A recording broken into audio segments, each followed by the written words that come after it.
पर आ गया। केंद्र सरकार ने प्याज पर लगने वाले न्यूनतम निर्यात मूल्य को तत्काल प्रभाव से हटा दिया। माना जा रहा है कि सरकार के इस फैसले से प्याज निर्यात करने वाले किसानों को फायदा मिलेगा। सरकार ने पहले न्यूनतम निर्यात मूल्य के तौर पर $550 यानी भारतीय रुपयों में प्रति टन की लिमिट तय की थी। इसका मतलब ये था कि किसान इस भाव से कम कीमत पर प्याज विदेश में नहीं बेच सकते थे। अमेरिका के लुइसियाना में आए भयंकर तूफान ने तबाही मचा दी। वहां भारी बारिश के बीच तेज हवाओं में कई पेड़ गिर गए और तारों के इसकी चपेट में आने की वजह से घरों की बिजली भी काट दी गई। क्योंकि हाहाकारी तूफान मुसीबत बनकर टूट पड़ा। वहां नदी किसी समंदर की तरह नजर आई और खौफनाक लहरों ने लोगों को डरा कर रख दिया। नदी के किनारे खड़ी कई नावें भी हवा में तेजी से हिलती दिखी। इतना ही नहीं, ताकतवर लहरों की आवाज ने भी दहशत पैदा कर दी। जबकि सड़क के किनारे लगे कई मजबूत पेड़ भी तेज हवा के सामने कमजोर साबित हुए। वहां पेड़ ही नहीं, घरों के बाहर लोहे का भारी भरकम खंबा भी इसकी जद में आ गया। भयंकर तूफान ने अमेरिका के लुइसियाना और मायामी में सबसे ज्यादा नुकसान पहुंचाया। वहां के मौसम विभाग के मुताबिक हवाएं 150 किलोमीटर प्रति घंटा से ज्यादा की रफ्तार से चलीं और घरों को भी हिलाकर रख दिया। इसी वजह से 4 लाख से ज्यादा घरों में बिजली की सप्लाई भी रोक दी गई। जबकि खतरे को देखते हुए लुइसियाना, मायामी और टेनेसी के अलावा फ्लोरिडा में भी अलर्ट जारी कर दिया गया। और अमेरिका के लुइसियाना की तरह ही दक्षिण पूर्व एशिया का देश थाईलैंड यागी नाम के तूफान की वजह से मुसीबत से घिर गया। यह तूफान चीन, वियतनाम और फिलीपींस में कोहराम मचाने के बाद थाईलैंड पहुंचा। वहां भारी बारिश के बाद आई बाढ़ ने बड़े पैमाने पर घरों को डुबोकर रख दिया और हजारों लोगों को अपना घर छोड़ना पड़ा।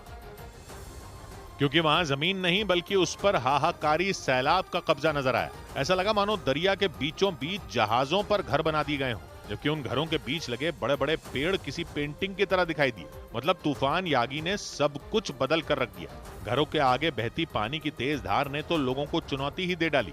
वो लोग सुरक्षित जगह तक पहुंचने के लिए एक रस्सी के सहारे संभल कर चलते नजर आए। कुछ लोग अपने घरों से बाहर ही नहीं निकल पाए। वहां उनकी मदद के लिए राहत का काम करने वाली टीम पहुंची और उन्होंने नाव की मदद से घरों में फंसे लोगों को सुरक्षित बाहर निकाला। लोगों के साथ उनकी गाड़ियों पर भी तूफान यागी ने कहर बरपाया। वहां सड़क के किनारे खड़ी एक गाड़ी की छत ही दिखाई दी, जबकि घरों का काफी जरूरी सामान तो बह ही गया। दक्षिण पूर्व एशिया के देश थाईलैंड के चियांग राय में तूफान यागी ने सबसे ज्यादा असर डाला और इसकी चपेट में आने से कई लोगों की जान चली गई। उधर मध्य प्रदेश के जबलपुर में पैसों के विवाद को लेकर एक निजी अस्पताल में जमकर हंगामा हो गया। एक गर्भवती महिला के परिवार वालों ने आरोप लगाया कि एडवांस में पैसे लेने के बाद भी इलाज नहीं किया गया और इसका विरोध जताया गया तो उनके साथ मारपीट की गई। और उस निजी अस्पताल की एक डॉक्टर तो एक लड़की को धक्का देती नजर आई। वहीं एक दूसरी लड़की ने उन्हें रोका तो उन्होंने उसका हाथ मरोड़ दिया।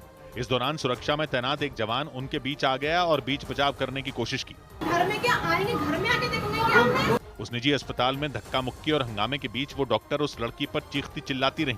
वो लड़की अपनी गर्भवती बहन की तबीयत बिगड़ने पर वहां पहुंची।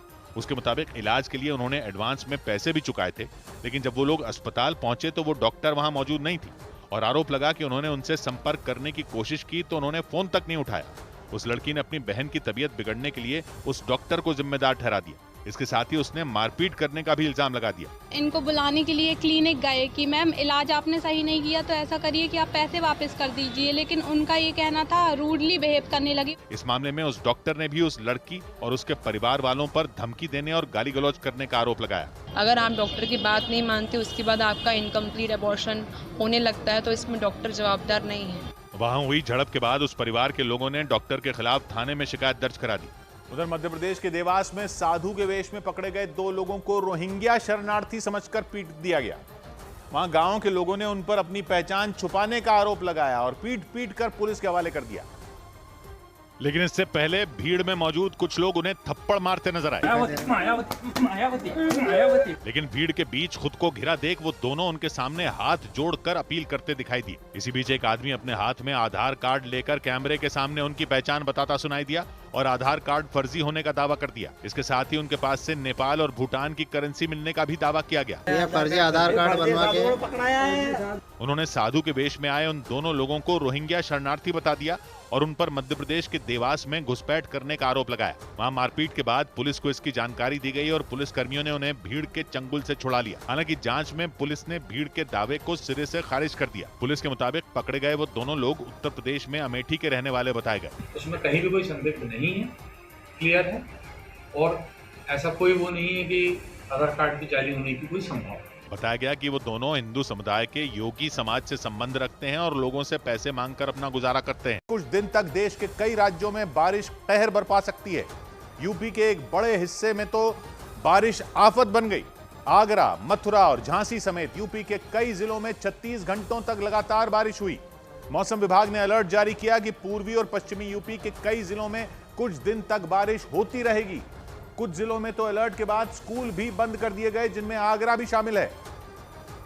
जहां बारिश का पानी ताजमहल तक पहुंच गया। ताजमहल के उस हिस्से में जहां लोग घूमते थे वहां पानी भर गया और मुख्य स्मारक के आसपास सैलाब नजर आया। आगरा में हालत इतनी खराब हो गई कि एक जनाजे को तिरपाल लगाकर कब्रिस्तान ले जाया गया। जिस महिला के जनाजे को तिरपाल लगाकर कब्रिस्तान ले जाया गया, उसकी मौत हाथरस में हुए हादसे में हुई थी। उस हादसे में 17 लोगों की मौत हो गई थी, जिसके बाद आबिदा नाम की महिला के शव को कब्रिस्तान में दफनाया गया, लेकिन बारिश की वजह से इसमें परेशानी हुई। कुछ ऐसा ही हाल यूपी के झांसी में भी हुआ था। वहां बारिश की वजह से डरावनी हो चुकी नदी से शव यात्रा गुजरी थी और लोगों ने कंधे पर शव रखकर नदी पार की थी।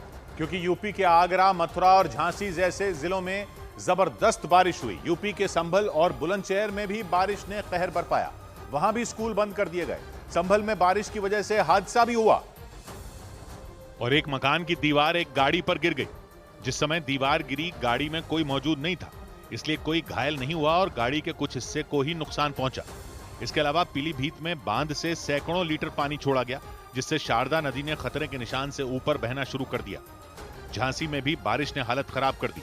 यानी यूपी के कई जिलों में बारिश बर्बादी लेकर आई और मैनपुरी, कासगंज, एटा और बुलंदशहर जैसे जिलों में 20 से ज्यादा लोगों की जान चली गई। मौसम विभाग ने यूपी में 3 दिन तक जबरदस्त बारिश का अलर्ट जारी किया। मौसम विभाग ने बताया कि पश्चिमी यूपी और पूर्वी यूपी दोनों में लोगों को सावधान रहना होगा, क्योंकि अगले कुछ दिन तक वहां बिना रुके बारिश हो सकती है।